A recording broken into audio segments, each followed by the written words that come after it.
Bonjour à tous, avec l'aide de Dieu, nous allons étudier la Gemara, le traité Makot d'Afraf Amoudbet. 20b, il nous reste encore une ligne de 20a.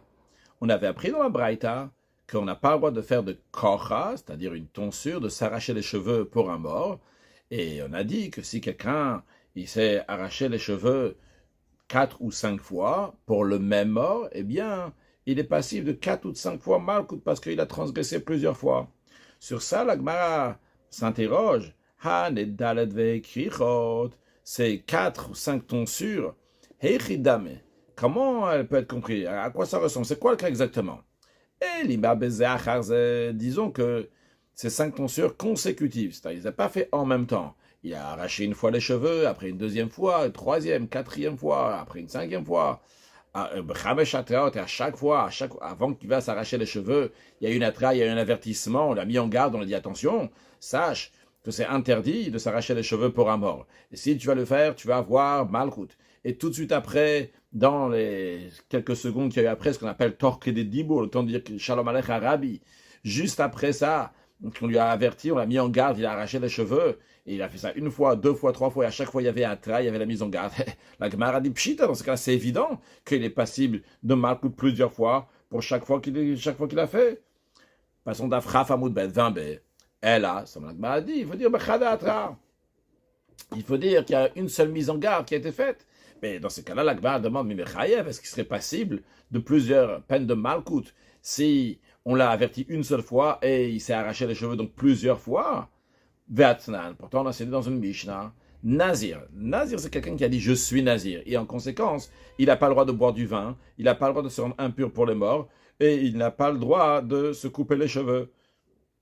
Dans une Mishnah, on a appris que Nazir Shayashot Yain Kolayom, un Nazir qui buvait du vin toute la journée, mais il a eu seulement une mise en garde au début de la journée, avant de commencer la première fois de boire.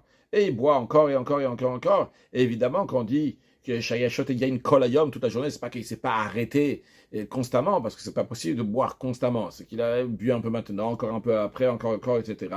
Vu qu'il a eu seulement un avertissement, une mise en garde le matin, au début, la première fois, et il est passible seulement d'une seule peine de malchut. Et uniquement, Amrolo altishte, si les personnes qui le mettent en garde, donc ils ont dit plusieurs fois, ne bois pas, et après il a bu, et ne bois pas le vin, c'est interdit, tu es un nazir, après encore une fois il a bu, etc. Dans ces cas-là, Veuchot et lui continue à boire, à ce moment-là, il est passif sur chaque fois qu'il boit. Donc qu'est-ce qu'on voit? Que s'il y a seulement une seule mise en garde, et après il a fait plusieurs fois la vera, il n'est pas chayav de plusieurs malkout, parce qu'il y a seulement une mise en garde. Donc ici, de quoi on parle quand il dit que cette personne-là s'est arraché 4 ou 5 fois les cheveux pour un seul mort?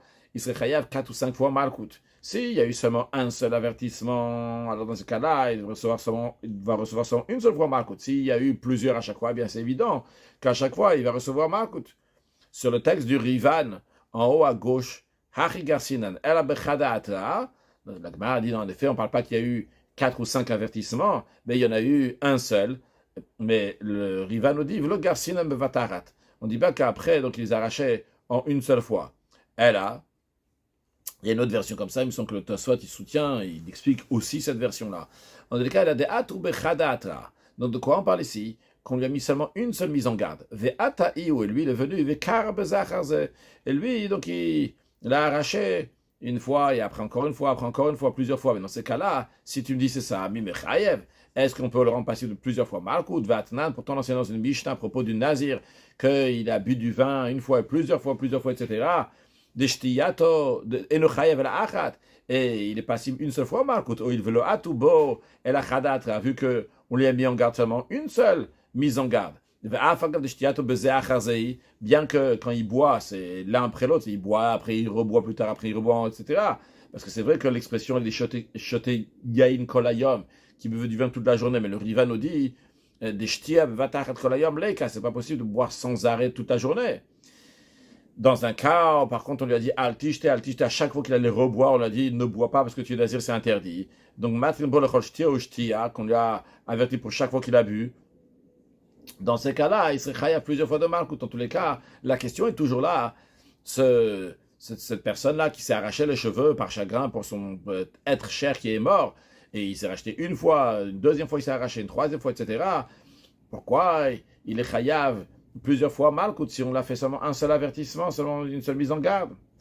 La Gemara répond, lo tzricha. Non, c'est nécessaire cet enseignement-là. Et c'est nécessaire dans le sens que oui, en effet, on parle qu'il y a eu seulement un seul avertissement, une seule mise en garde. Mais on lui a dit comme ça, attention, tu n'as pas le droit de t'arracher les cheveux. Et lui, qu'est-ce qu'il a fait?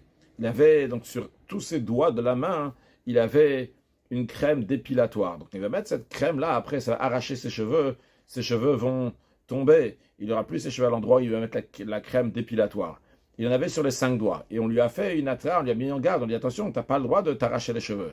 Et lui, juste après ça, il a mis comme ça ses 5 doigts sur chaque endroit dans sa tête pour enlever les cheveux. Donc sur le texte, il a oint ses doigts donc avec une crème dépilatoire. Et après, il les a placés simultanément à 5 endroits différents de sa tête. Et comme ça, il a fait 5 tonsures en 5 endroits. Il s'est arraché les cheveux. Et là, il y a une mise en garde pour chacune des tonsures, chaque endroit où il s'est arraché les cheveux. Il y a une atra. C'est vrai qu'il y a une seule atra, mais l'atra, elle était sur chaque doigt de la main. Donc chaque doigt, il a fait donc là une tonsure. Et de chaque doigt, il est chayav malkout pour chacun des endroits. Comme le Rivan nous explique un peu plus.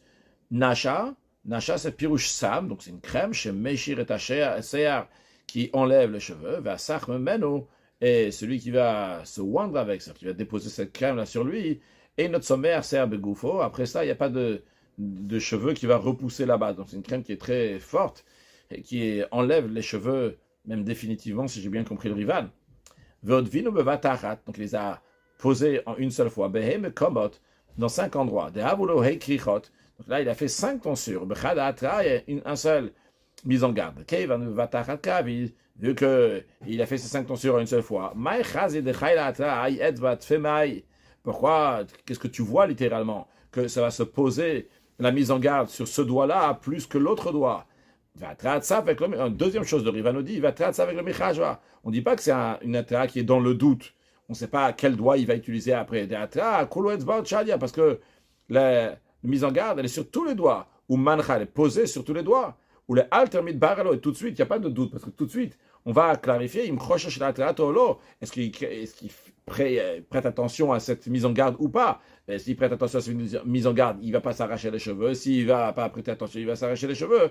Donc, que ce soit avec ce doigt-là ou avec l'autre doigt, mais en tous les cas, dès qu'il va mettre ce doigt-là sur là, il n'y aura plus de safek, il n'y aura plus de doute. On voit très clairement que la mise en garde était bien pour tel doigt, ou bien sur 5 doigts, s'il a mis ces 5 doigts. Ok, donc on a eu la réponse à notre question. Comment c'est possible qu'il y aura 4 ou 5 fois malkout? La réponse elle est car en effet, il y a une seule atra, une seule mise en garde, mais juste après il s'est arraché tous ces cheveux-là, donc il y a donc malkout pour ces 5 endroits, 5 tonsures qui s'est fait. Maintenant, la Gemara cherche à savoir quelle taille doit avoir cette tonsure pour qu'on soit chayav. Avec kamashi ou kora, quelle est la taille minimum d'une tonsure pour laquelle on est passif de malkout? Ravuna Omer, la réponse de Ravuna elle est que si on arrache suffisamment de cheveux pour que la peau de son crâne elle devienne visible. Alors, c'est pas défini de manière claire, ça veut vouloir dire même un tout petit peu, ça veut vouloir dire à plus grand, comme ça le Ritva nous dit, mais en tous les cas, c'est ce que Ravuna nous dit.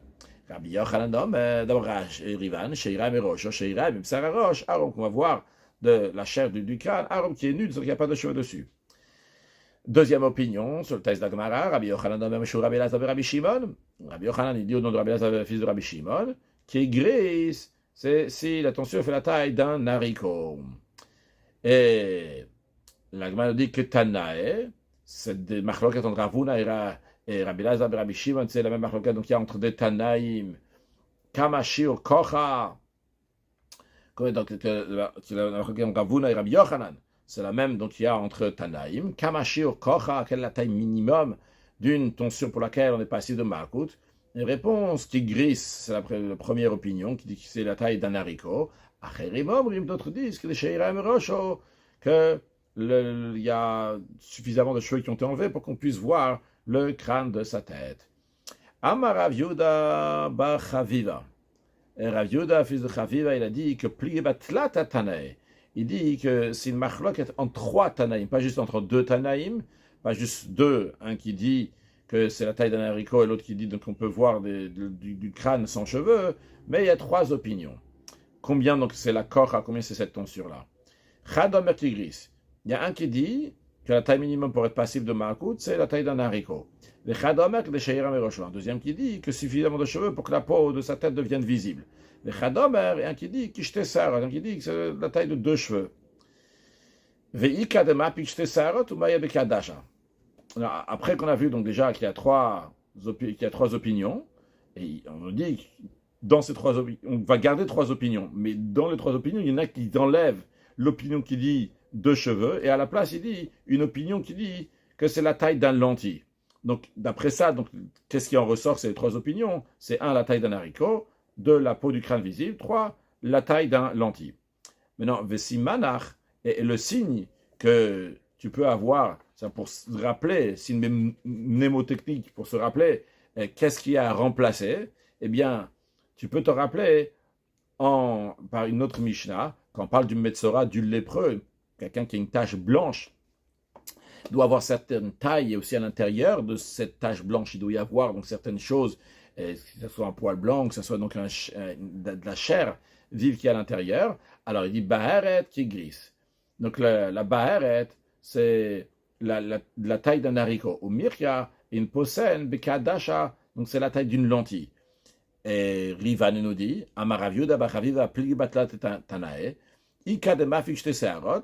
On dit donc ces 3 Tanaïm qu'on vient de mentionner, les 3 opinions, il y en a qui enlèvent donc l'opinion de Shte Searot de 2 cheveux, ou mais il y a le Kadash à la place, il dit la taille d'une lentille. Mais encore une fois, on maintient qu'il y a toujours 3 seulement. Mais Siman, alors quel est le signe pour te rappeler qu'est-ce qu'il faut enlever et remettre quelque chose à la place? Qu'est-ce qu'il faut enlever? De l'eau, Teima. Ne dis pas ma pique gris ou ma Kadash. Ne dis pas qu'il y a une opinion qui enlève le Tana qui dit que c'est la taille d'un haricot qu'à la place il met la taille d'un lentille. Comment tu peux t'en rappeler pour pas faire cette erreur-là et te rappeler que on maintient oui l'opinion qui dit un haricot et on maintient oui l'opinion qui dit que c'est une lentille et ce qu'on enlève c'est celui qui dit donc de Shte Searot. Il dit que les deux cheveux. Il dit le signe que tu peux te rappeler c'est Mishnazo, c'est cette Mishnah suivante. Baheret qui grise ou Michia Kadasha que la tache blanche c'est la taille d'un haricot. Et la peau saine, c'est la taille d'une lentille. Et donc, des hachanami, ici aussi, Bishiur et Korah, rappelle-toi comme ça, que ici aussi, quand on demande c'est quoi la taille minimum d'une Korah, eh bien ici aussi nous avons le gris et la hadasha, de la même manière que nous avons le gris, l'haricot et la hadasha, la lentille, dans la tzara, dans la lèpre, ici aussi, dans la Korah, nous avons les deux, ikakaris et hadasha. Mais et d'ici de cette Mishnah-là, tu vas savoir, tu vas te rappeler de la Pikna et la Shte Searot, que ce qu'on va enlever, c'est l'opinion qui dit que s'il y a 2 cheveux, c'est d'après Ikadéam, il y en a qui disent qu'on enlève cette opinion de Tana, qui dit Shte Searot, et qu'à la place, donc on met le Kadasha, on met la lentille. Pourquoi seulement ça, et pourquoi pas peut-être enlever l'opinion de celui qui dit qu'on peut voir du crâne? Et il dit, le Rivan, parce que des Irem et Rocho, ça qu'on va pouvoir voir du crâne une partie, il n'y a pas besoin de l'exclure. Des Chaveo le divrei Kulam, parce que c'est égal d'après tout le monde, dans le sens de Enzeshio Katsu, c'est pas quelque chose qui est fixe. Et donc, tu ne veux pas dire qu'il n'est pas d'accord, il dit, non, moi je pense que c'est un gris ou bien c'est une adacha, parce que personne ne va en discuter, parce que quand tu dis qu'on peut voir de la tête, tu n'as pas dit que c'est un haricot, tu n'as pas dit non plus que c'est une lentille. Donc on ne peut pas vraiment venir et te contredire et te dire « Ah non, moi je pensais comme ci ou je pensais comme ça ». Donc la seule qu'on peut être différent, c'est enlever donc les Shte Searot. Quand on enlève Shte Searot, on enlève les 2 poils de cheveux, eh bien, qu'est-ce qu'on met à la place? On va mettre donc le lentille, donc il restera un haricot, une lentille, et celui qui dit qu'on peut voir le crâne de la tête. Après, Tana, on a enseigné Tana enseigné. Anotel mlo piyazuk b'Shabbat. Si quelqu'un enlève une pleine pointe de ciseau, donc c'est-à-dire la quantité de cheveux qu'on peut couper avec la pointe du ciseau, Chayav, il est passif d'un sacrifice de Khatat s'il a fait sa part d'advertence pour avoir accompli involontairement un travail pendant Shabbat.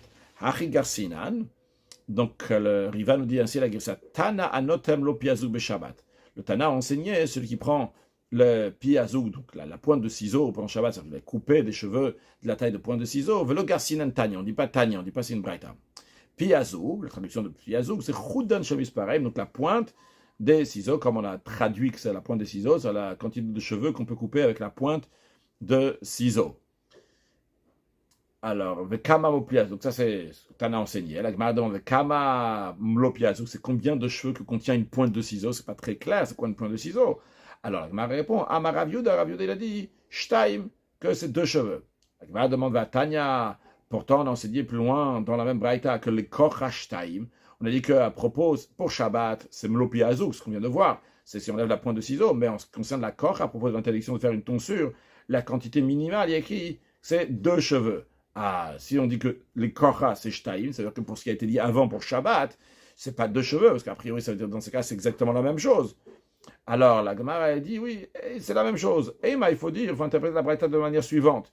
Il faut dire que vechen les kocha shtaim, c'est de la même manière que pour Shabbat c'est mlopiazuk, donc c'est la pointe de ciseau. Et c'est combien la pointe de ciseau? Rav Yehuda il a dit c'est 2 poils de cheveux. Eh bien dans la braïta ça marche aussi, parce que quand la Gemara, la braïta elle dit pour le kocha shtaim, pour la tonsure, c'est 2 cheveux. Qu'est-ce qu'elle veut dire? Vechen le kocha, elle dit aussi pour kocha, c'est aussi bien l'un, aussi bien l'autre. La même manière, donc, on a interprété pour le Shabbat, c'est quoi cette pointe de ciseau? C'est 2 cheveux. De la même manière aussi, en ce qui concerne donc le kocha, c'est aussi 2, donc ça marche les 2 ensemble. Et la Gemara soutient ça en nous disant Tanya Namiari. Juste avant de faire le Tanya Namiari, dans le texte de Rivan, et vechen le kocha shtaim, veli fusheata. Donc d'après ça, la Mishnah est venue pour expliquer ce qu'il dit avant, à propos de Shabbat, que si on a coupé donc de quoi mlopiazou, donc un point de ciseau, ça vient expliquer après plus tard en disant vechel le kocha. Et la Braïta dit que Tanya Nameach a enseigné comme ça dans une Braïta, kanotem mlopiazou be Shabbat. Si quelqu'un il enlève une pleine pointe de ciseau, donc la quantité de cheveux qu'on peut couper avec la pointe d'une paire de ciseaux le jour de Shabbat, chayav il est passible d'apporter le sacrifice expiatoire pour avoir involontairement transgressé un des travaux de Shabbat. D'ailleurs, c'est l'interdiction de tondre. On apprend ça de Gozès, quand on tond un animal. Et c'est de là où vient l'interdiction aussi de couper les cheveux. Vekamam le pliazoug, et combien de cheveux sont-ils contenus dans une pleine pointe de ciseaux? La Braïta nous dit Shtaim, c'est 2 cheveux. Ça, dans la Braïta, c'est l'opinion des sages, et ça c'est bien conforme avec l'opinion de Rav Yehuda qui a dit que Kamam le pliazoug, qu'on a demandé c'est combien de cheveux que contient le point de ciseau. Rav Yehuda il a dit que c'est 2 cheveux. Non, dans la suite de la Braïta, on a des accords. Rav Eliezer, mais Rav Eliezer n'est pas d'accord avec les sages, avec la première opinion qui est dans la Braïta. Il dit Achat, que la personne est passible d'amener un sacrifice expiatoire, même s'il coupe seulement un seul cheveu. Donc moins d'une pointe de ciseaux de cheveux. Après la Braïta nous dit que au modim chacham le Rav Eliezer, que les sages, bien qu'ils pensent qu'en général il faut enlever au minimum de cheveux, ils sont d'accord avec Rav Eliezer. Puis mlaket levan mitoshot. Sur le fait que si quelqu'un le Shabbat, il enlève des cheveux blancs parmi les cheveux noirs, afilo achat, même si seulement un seul cheveu blanc, eh bien chez Chayav, il est passible d'apporter un sacrifice expiatoire, s'il n'a pas fait exprès de faire ça pendant Shabbat, puisque la personne a fait ça, il y a une intention particulière de l'enlever le blanc parmi le noir. Et la Braïta rajoute que Vedavarze afilo becholasso, et ce fait d'enlever un cheveu blanc parmi les noirs, c'est interdit pour un homme, même en semaine. Parce qu'il est dit naturel, lo yilbash gever simlati, chacun n'a pas le droit de se vêtir avec un vêtement de femme. Quand on dit se vêtir avec un vêtement de femme, c'est quand il élimine ses cheveux blancs pour apparaître plus jeune, bien ça fait partie des choses esthétiques qui sont réservées pour les femmes. Voyons Rivan, Bimelaket, donc celui qui ramasse, qui enlève, c'est Arot Levanot, des poils blancs mitor shchorot, parmi ces poils noirs. Vu qu'un homme il est méticuleux, il est pointilleux d'enlever ce poil blanc qui est parmi ses cheveux noirs, qu'il est chez l'oïrezak, pour pas qu'il a l'air vieux. Amrin, on dit, lorsqu'il enlève de parmi les poils noirs, c'est un travail qui est important pour lui.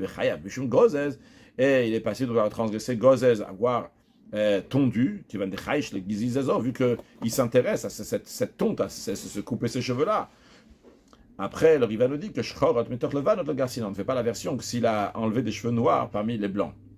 Continuons maintenant dans la Gemara, qui nous détaille le deuxième interdit qu'il y a dans la Mishnah, va makif peadrosho, celui qui arrondit les cheveux au coin de sa tête. Tanuraban, le sage enseigné dans une braïta. Pead Rosho, le coin de sa tête que la Torah fait interdiction d'arrondir, c'est quoi? C'est Sov Rosho, c'est l'extrémité de la tête. Veizo Sov Rosho, c'est quoi? Donc l'extrémité de la tête, c'est Amashvetdav, la Chore Oznol Padato, celui qui égalise ses tempes avec ce qu'il y a derrière son oreille et le front. C'est-à-dire, nous avons ici donc le front, il n'y a pas de cheveux ici. Nous avons derrière l'oreille, il n'y a pas de cheveux. Entre derrière l'oreille et le front, il y a des cheveux. Alors, lorsque quelqu'un, chas de shalom, il coupe ici ses cheveux, eh bien, il est mâché, il met à égalité son front avec le derrière de ses oreilles. Donc ça, c'est les coins qui sont interdits à enlever. Rivan, ve'eze ou sovrosho, be'eze inyan yemakiv sofarosh. Donc, quel sujet, dans quel contexte? Et ça sera considéré, donc il a arrondi donc les coins de sa tête chez Ichai, qui va transgresser ce que la Torah dit, l'otakifu, vous n'allez pas arrondir. Eh bien, mashvetzdav, la choreozo padato, celui qui égalise ses tempes avec la ligne des pouces de cheveux derrière ses oreilles et la ligne des pouces des cheveux de son fond. Alors, Rivan explique, achore ozno, derrière l'oreille, enseaklum, il n'y a pas du tout de cheveux. Karbe mitso de même, dans son fond, il n'y a pas de cheveux, enseaklum. Aval bitzdav, mais dans les tempes qui sont au milieu, entre le front et derrière les oreilles, il y a des cheveux. S'il égalise, il enlève tous les cheveux qui sont sur ses tempes. Les midat padato, donc au même niveau de derrière son oreille et son front. Donc il a entouré le bout de la tête, la fin de la tête, qu'on a déjà appris, que Riva nous a expliqué. Il y a une partie de la tête, une autre partie de la tête. Donc ici, donc c'est au bout de cet endroit-là, au bout de la tête. Donc il a enlevé donc ces cheveux-là, il a égalisé, arrondi, et il a transgressé l'interdit de la Torah de ne pas arrondir les coins de sa tête. Tana Kamed et Rafrizda. Le Tana qui a enseigné les Braïtot devant Rafrizda, quand on dit Tana, c'est pas un Tana dans le sens de l'époque des Tanaïm, c'est un Amora qui connaît beaucoup de Braïtot et de Mishnayot et qui les récite devant l'Amoraïm. Après l'Amoraïm, ils vont discuter, approfondir, etc. Donc ce Tana-là, donc cet Amora, il a enseigné la braïta suivante en présence de Rafrizda. Qu'est-ce qu'il a enseigné? Que à la fois le coiffeur qui arrondit les coins de la tête d'un homme en coupant ses piotes et en même temps l'homme dont la tête a été arrondie, les deux, ils reçoivent Malkout. Donc le coiffeur et aussi la personne qui s'est coupé les piotes, les deux, ils reçoivent Malkout. Alors Amarle, Rafrizda, il a dit à ceux qui enseignent les braïta, il dit, je comprends pas quelque chose dans ce que tu enseignes. Est-ce que quelqu'un qui mange des dattes dans un tamis, il reçoit Malkout, c'est-à-dire en deux mots, qu'est-ce qu'il a fait? D'après certains ici, ça va être quelqu'un qui a mangé des dattes que l'autre il a pris pendant le Yom Tov. C'est pas écrit pendant le Yom Tov. D'autres disent qu'à l'époque, lorsqu'il se coupait les cheveux, comme il s'ennuyait, donc il mangeait comme ça en même temps des dattes. Donc c'est en tout cas l'expression est pour dire il a rien fait. Il a rien fait. Donc l'autre il lui a coupé les cheveux, mais lui il n'a pas coupé les cheveux. Pourquoi celui qui s'est fait couper les cheveux, lui va recevoir Malkout? Sur le texte de Rivan,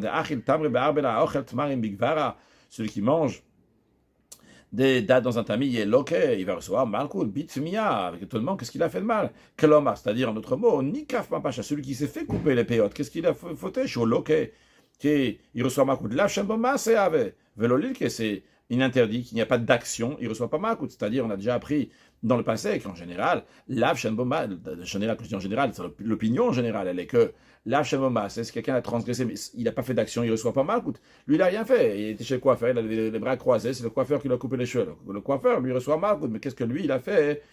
Il ne s'est pas, lui, coupé les cheveux, il n'a pas fait de masse, il n'a pas fait d'action. C'est pour ça que Rafrizda, il a dit à ceux qui ont enseigné cette braïta, il lui a dit, de Amar Lachmani, si quelqu'un te demande c'est l'opinion de qui cette braïta-là, c'est pas l'opinion de tout le monde. C'est Rabbi Yudaï, c'est l'opinion de Rabbi Yuda. De Amar, que Rabbi Yuda, lui, tient des lav shem boma, c'est l'okina lav. Que, en effet, quand quelqu'un il transgresse quelque chose, même s'il n'a pas été actif, il a été passif, eh bien, il reçoit Malkout. C'est uniquement l'opinion de Rabbi Yuda, c'est pas l'opinion en général donc de tout le monde. Mais cet enseignement-là que tu m'as dit, il doit suivre l'enseignement de Rabbi Yuda. Rivan, de Amar Lachmani, Ashol Lecha, si quelqu'un va te demander à toi, monsieur qui enseigne les braïtot, il va te demander, Mani, c'est que Man Kamrat, comme qui tu as dit, c'est l'opinion de qui? Que Nikaf, Loke, que celui qui se fait couper ses péotes, il reçoit Malkout. Et Malé, dis-lui, Rabbi Yuda, c'est Rabbi Yuda. De Amar Leel, que Rabbi Yuda, il a dit avant, là, déjà appris dans le passé ici dans le traité Makot, que Lav Shen Bomba, c'est Lokin, que quand c'est un commandement négatif, malgré le fait qu'il n'y a pas d'action, eh bien, on reçoit Malkout. Vaïnou, Lav Shen Bomba, c'est bien ça qu'on a ici. On a un lav, un interdit, donc il n'y a pas d'action. Des Nikaf, ou des Ka'avar alav, des Lotakifu. Donc le Nikaf, celui qui s'est fait couper les cheveux, lui, il a transgressé sur l'interdiction de l'otakif, que les cheveux, dont on n'a pas le droit d'arrondir le coin de la tête. Des chamin al que on apprend le verset comme ça, lotakifu, que ça lotakif, vous n'avez pas arrondir, lotanichu lehakif. Vous n'avez pas laissé vous faire ça, malgré le fait que vous faites rien. De manière lehakif kemakif, ceux qui va laisser l'autre lui arrondir les coins de la tête, c'est comme ce qu'il avait fait lui-même. Ça, c'est une explication que Rivan donne, d'où on va apprendre que celui qui s'est fait couper les cheveux, il va recevoir malkout, malgré le fait qu'il n'a pas fait d'action. Inami, ou bien on peut expliquer ça d'une autre manière. Le fait que la Torah elle a exprimé ça au pluriel, il y a écrit lotakifu, vous n'allez pas arrondir. Mashma, sous-entendu, deatre kamazarachmana, que la Torah elle parle à deux personnes, vous deux, vous n'avez pas le droit à tere c'est deux en araméen, atre sur deux, déatre, donc que sur deux, deux personnes, kamazarachmana, la Torah, l'écriture, le Kadosh Baruch, le miséricordieux, il avertit ces deux personnes-là, Nikaf ou Makif, aussi bien celui qui se fait couper les péotes, et aussi bien celui qui fait couper, donc celui qui arrondit, celui qui se fait arrondir, celui qui arrondit. Donc d'après cela, Rav Chizda, il a dit, celui qui enseigne les Braithot, il faut dire que c'est l'opinion de Rabbi Yehuda. Mais nous avons Rava et Ravashi qui vont nous dire qu'on n'est pas obligé de dire que c'est uniquement l'opinion de Rabbi Yehuda. On peut expliquer ça d'une autre manière et que ça va aller d'après tout le monde. Rava il dit, on parle ici de quelqu'un, il est en train de se couper les cheveux à lui-même, sa propre tête. Donc, et il permet donc de manière active, lui, il est actif, il n'est pas juste passif ici. Donc ici, il reçoit malkout parce que il a fait deux choses. Donc, il a été le makif et le nikaf. C'est lui qui a arrondi. Il s'est fait arrondir aussi. Rava Amar, l'autre Rabbi Yehuda. Rava, tu n'as pas besoin de dire que c'est uniquement l'opinion de Rabbi Yehuda qui dit qu'un lav shen bomba, c'est quand c'est un interdit qui n'a pas d'action, malgré ça, il reçoit malkout parce que c'est l'opinion de Rabbi Yehuda. Habraïta de Tana Kabe de Rav Chizda. Cette braïta que le Tana, donc la Mora, il a enseigné devant Rav Chizda des kaima be makif et tatso qu'on a dit, on a dit des kaima be makif et tatso. De quoi on parle? On parle que lui-même il s'est arrondi, et il vient nous enseigner ici de chayav tarte, qu'il est passif de deux fois malkout, mishum makif ou mishum nikaf, que aussi bien parce que lui-même il s'est arrondi, et aussi parce que c'est la personne, c'est lui-même qui s'est fait arrondir, par lui-même. C'est monté à l'esprit logiquement de dire que l'olil kalachada, qu'il va recevoir une seule fois malkout. Bien Kamash Fadan, justement, cette braïta vient nous dire qu'il est passif deux fois malkout. Ravashi Omer, donc en tout cas, d'après cette opinion-là de Rav Makifat, ça marche d'après l'opinion de tout le monde. Quand on dit tout le monde, c'est tout le monde qui dit que il faut que ce soit un lav chez Yesh Boma, c'est qu'il a fait une action. En effet, il a fait une action. Ravashi Omer, Ravashi dit, la braïta, elle parle d'un cas, Bimsayer, de quelqu'un qui a aidé le coiffeur. C'est vrai que c'est le coiffeur qui coupe les cheveux. Lui, il a aidé. Il a bougé sa tête, il a fait avancer, etc. Mais dit vrai accord en tous les cas, et ça, c'est donc aussi, d'après ça, l'opinion de tout le monde. Comme Riva nous dit vrai accord, de l'autre side, c'est Rabbi Yehuda. Tu n'as pas besoin de répondre, de dire que c'est d'après l'opinion de Rabbi Yehuda, ça peut être d'après tout le monde. Mais ça y est, Mazmina Sarat qui présente les cheveux, donc les péotes, au coiffeur, à celui qui couvre ces péotes-là. La Gemara passe à présent troisième interdit qui est mentionné dans la Mishnah, va mâcher peadzekano, ou celui qui détruit le coin de sa barbe. Tano Rabban les sages enseignent dans une braïta, peadzekano, le coin de sa barbe, ça signifie sovzekano, l'extrémité de sa barbe. Eizu sovzekano, et quand on parle l'extrémité de sa barbe, c'est shiboledzekano, c'est la partie de la barbe qui est semblable à un épi de blé. Alors le Riva nous dit shiboledzekano, kulu chamesh peot, les 5 coins, 5 extrémités des kakashi matin qu'on a mentionné dans la Mishnah, bichal shibolatem, ils sont tous considérés donc l'épi de la barbe, comme l'épi de blé, donc le bout, donc l'extrémité, donc comme on a déjà dit l'opinion du Rivan, donc il y a dans ces deux endroits-là, après encore une fois dans ces deux endroits un peu plus bas, deux endroits-là, et encore une fois ici, donc c'est les 5 endroits de la barbe, les extrémités, les shibol et les zekano, d'après l'opinion de l'explication du Rivan. La Gemara explique maintenant le 4e et dernier interdit qui est mentionné dans la Mishnah, Vamesaret Srita Achat, ou celui qui s'inflige une seule égratignure. Donc on a dit que quelqu'un qui le fait pour un grand chagrin qu'il a envers son être cher qui est mort. Tanura Banan. Nos sages enseignent dans une braïta. Vesaret. Le verset il dit, une égratignure, vous n'allez pas vous faire. On aurait pu penser que s'il s'inflige une égratignure, en signe de chagrin pour sa maison qui s'est effondrée, Valsinat, ou bien pour son propre bateau qui a sombré dans la mer, il serait chaya, il va recevoir malkout parce qu'il a fait une égratignure. Talmud Lomar, le verset dit non, le nefesh, uniquement pour l'âme d'un défunt. À ce moment-là, il est chayav pour avoir fait cette égratignure. Mais si c'est pour d'autres choses, il ne reçoit pas malkout. Et il ne chayav elle à la bête bilvad. Donc on est passible uniquement si on s'inflige une égratignure, en signe de chagrin pour un mort. Après, la Braïta continue à nous dire d'où on sait que si quelqu'un s'inflige 5 égratignures en signe de chagrin pour un seul mort, qui est passible d'une peine de malkout distincte pour chaque égratignure. Talmud Lomar, le verset dit Veseret. Et une égratignure. Le Chayav Akol Sita pour enseigner qu'on est passible pour chacune des égratignures. D'où on apprend de Veseret que c'est pour chacune des égratignures. Eh bien, Rivan, l'avant-dernière ligne, Talmud Lomar Veseret, Temat, s'il est mirtable, la Torah aurait pu dire le Nefesh, le c'est tout. Pour un mort, vous n'allez pas faire d'égratignure. Bimkom Veseret, la Nefesh, le titre, nous à la place de dire qu'une égratignure pour un mort, vous n'allez pas faire. Donc, le fait qu'on dit seret le nefesh, chaque seret que tu vas faire, chacun d'eux individuellement, tu vas être chayav pour cela. La Shonach, une autre explication d'où on apprend de ce verset-là, c'est pas parce qu'il y a écrit seret et pas lotis retou, mais c'est parce qu'il y a écrit ve seret. Miribou, il y a des vav. Le fait que le vav, il en plus, c'est pour être marbé, pour rajouter quelque chose. Le vav, c'est et quelque chose, encore une chose.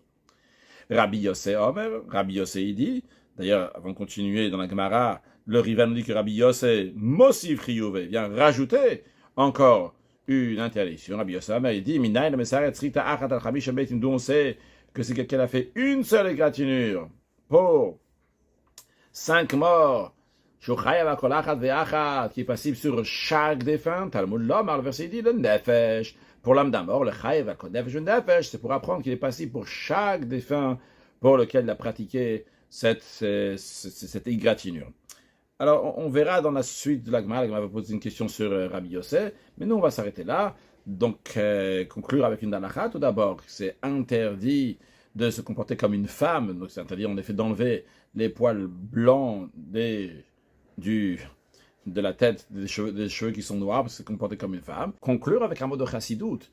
Chaque personne a sa particularité. L'homme a sa particularité, la femme a sa particularité. Dans la chassidoute, c'est expliqué que l'homme, c'est plutôt le fait d'amener la divinité dans ce monde, et la femme, c'est plutôt d'élever la matière vers Akadosh Baruch Hu. Chacun a sa particularité, il ne faut pas essayer d'être l'autre pour faire une demeure à Dieu ici-bas. Il y a besoin des forces de chacun, la particularité de chacun, et par cela, amener, accueillir Mashiach, now, une excellente journée.